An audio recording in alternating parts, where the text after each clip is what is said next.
I was wondering how do you stay informed, and where do you get your news and your information from? Well, how to stay informed? There's no magic keys about all of this. It's just hard work. If you work hard, you get well informed. Of course, you have to know what you're looking for. I mean, you can't just say roam the internet and think you're going to learn something. I mean, you may pick up a collection of factoids, half of which are false, but if you want to understand a topic, you have to have a framework of understanding to begin with. So suppose you're a scientist, say a biologist. The best biologist is not say the woman who just won the Nobel Prize. She didn't get there by reading all the biological journals that appear. If she did that, she'd never do anything else. You have to know what you're looking for, and you pick out things that sort of strike a chord, and you pursue them, and you look for other things that relate to them. It can lead you on the wrong track. So if you're rational, you're always willing to backtrack, say, well, I went the wrong way. But unless you have a substantial framework of internal comprehension, what you do is useless. That's one of the reasons why the internet so quickly turns into a cult generator. You know, somebody puts up a wild idea, and somebody else picks it up and says, yeah, maybe, and pretty soon you have people from all over the world pursuing it. You have to know what you're looking for, and it can be wrong, in which case you have to rethink. So you have to have a little residue of skepticism all the time and self-examination, but there's no other way to proceed. Kind of going back to the second part of that question, is there anything we can do to encourage them to meet that responsibility, to challenge power, other institutions, whether they be corporate or government, to ask them to rise to that challenge better?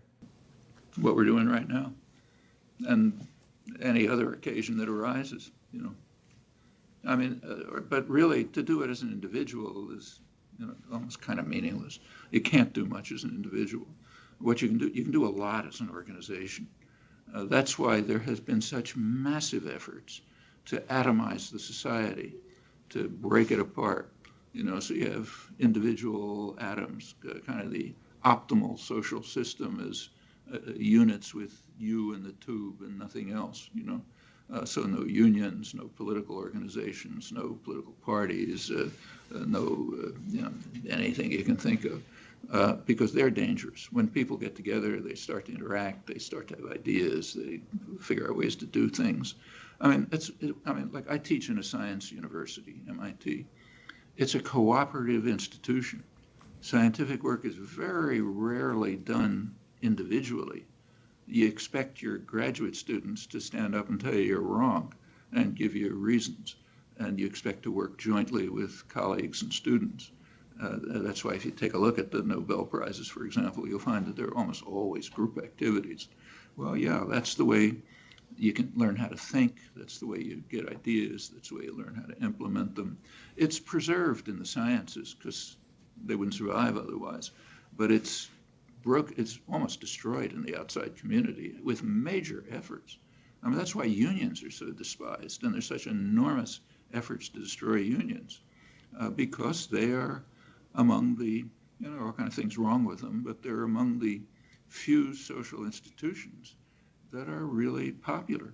They bring people together with common concerns, people who are individually pretty much powerless, but joined together can have a lot of influence and effect. Sure. That's, in fact, look back at the progressive legislation over the years, that's mostly where it comes from. So sure, there's every effort to destroy them. That makes a lot of sense. Going back a little bit to the educators, is there a special role or responsibility that educated people, educators have, and perhaps students as well? I mean, people like us, educators, call ourselves educators or students. I mean, we're very privileged as compared with the general population, not just in income, I don't mean that, but in freedom, in resources, in access to information and opportunities to choose what we're going to do. This is an unusually privileged existence. I mean, people don't maybe in the field don't think they're working very hard, and maybe they are, like maybe you're working 80 hours a week, but it's your 80 hours mostly. You're going where you, and that's a huge thing. So we're very privileged. And privilege just confers responsibility, confers opportunity, confers responsibility. Then comes an individual decision. Do I want to meet it or not? Does power corrupt in of itself?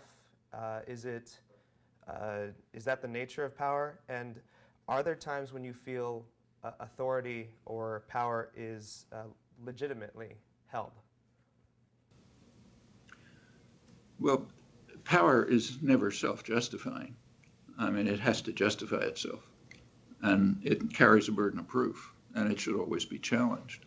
But I think there are cases where you can justify it. So suppose I'm walking down the street with my 5-year-old grandson, and I'm holding his hand, he lets go and he races into the street, and I grab his arm and pull him back. Okay, that's power.